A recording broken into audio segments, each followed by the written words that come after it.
매일매일 뉴스에 보도되는 각종 사건, 사고, 그리고 수없이 내려지는 법원의 판결. 과연 국민들의 법 감정과 일치하고 있을까요? 오늘도 이준희 변호사님과 이야기 나눠보겠습니다. 어서 오십시오. 네, 안녕하세요.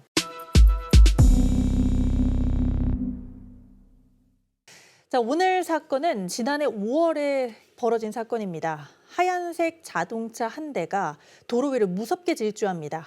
이 질주하던 차는 인도를 덮쳤고요. 집으로 귀가하던 2명의 여학생을 들이받은 뒤 전신주를 들이받고 나서 멈췄는데요. 결국 이 두 학생은 사고로 목숨을 잃고 말았습니다. 그런데 문제의 이 차량은 사고 당시 무려 시속이 120km로 달리고 있었고 운전자는 70대 고령 운전자였다고 합니다. 사고 후 1심에서 금고 4년형을 받았다고 하는데요. 얼마 전 2심에서도 그대로 이 형이 유지가 됐습니다. 자, 변호사님 우선 이 사건에서 금고라는 것이 어떤 처벌인지 궁금합니다. 기존에는 징역, 집행유예, 벌금형 이런 식으로 이야기를 들었는데 금고라는 단어는 처음 들어보는데요. 네. 그러니까 사람을 처벌하는 데 있어서 인신을 구속함에 있어서 금고와 징역 두 가지가 있습니다. 징역은 그 구금 기간 동안 노역을 시키는 것이고요. 반면에 금고는 노역을 하지 않는 것입니다. 피고인을 처벌한 법이 교통사고 처리 특례법인데 그 조문에 업무상 과실 등으로 사람을 사망이나 상해에 이르게 하면 5년 이하의 금고 또는 2천만 원 이하의 벌금에 처한다고 규정하고 있습니다. 그래서 금고형이 선고된 것입니다. 금고형은 통상적으로 고의가 아닌 과시범의 경우에 적용됩니다. 자신이 일부러 그런 것은 아니고 주의 의무를 위반한 것이고 그런 과실이 크기 때문에 금고형을 규정한 것입니다. 지금 말씀 주시는 것처럼 고의가 아닌 과실이다라고 하기에는 운전자는 지금 120km로 달리고 있었고요. 법원도 난폭 운전이라고 이야기를 했다고 합니다. 그런데 혹시 과실로 보고 금고형을 내린 데에는 나이가 70대 후반이라는 것이 혹시 이 상황 때문에 반영이 된 건 아닐까. 어쨌든 고령이긴 하니까요. 네. 이 통상적으로는 고령이라고 하면 재판을 함에 있어서 판결을 선고함에 있어서 약간은 피고인한테 유리한 쪽으로 양형이 참작이 되는데 네. 이 경우는 오히려 부정적으로 작용한 것이 아닌가 싶습니다. 왜냐하면 판사들의 속마음까지는 알 수 없지만 판사님들이 아마 이 사건을 대하시는 마음이 나이가 많고 또 제대로 운전할 수 없으면 운전대를 잡지 말았어야 하는 건 아닌가라는 사실 그런 마음이 많지 않을까 싶습니다.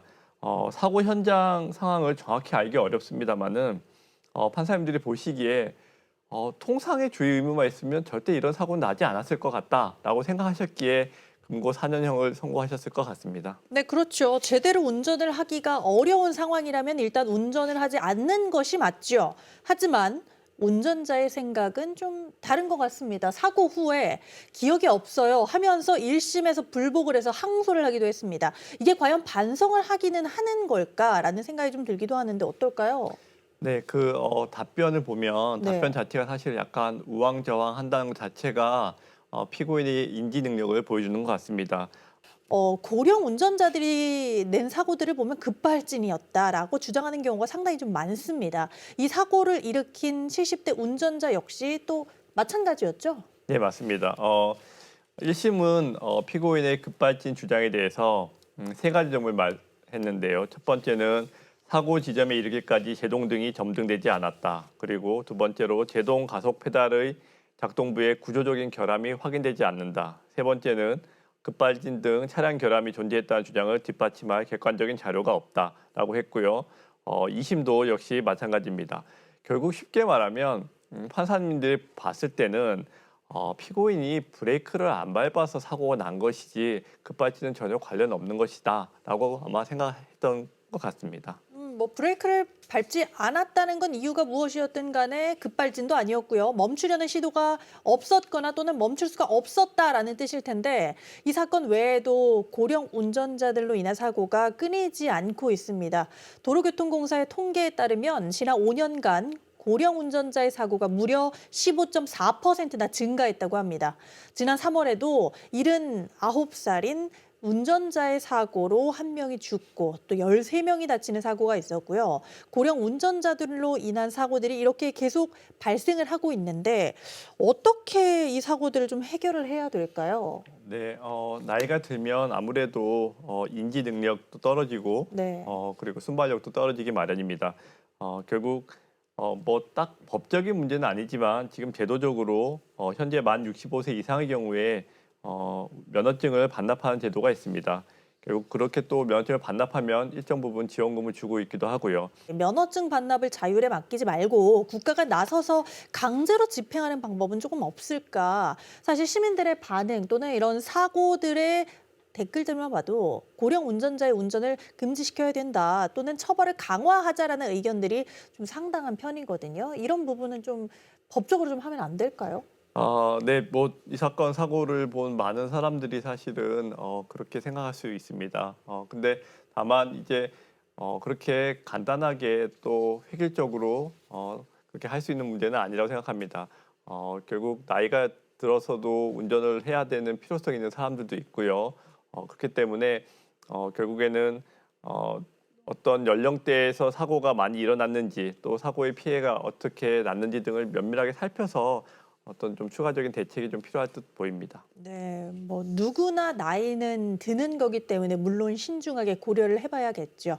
그런데 아무튼 이 70대 운전자 유족들은 엄벌을 탄원을 했는데 금고 4년을 받았습니다. 워낙 고령이라 그 형량마저도 다 채울 수 있을지 뭐 이런 것도 좀 의문이고요.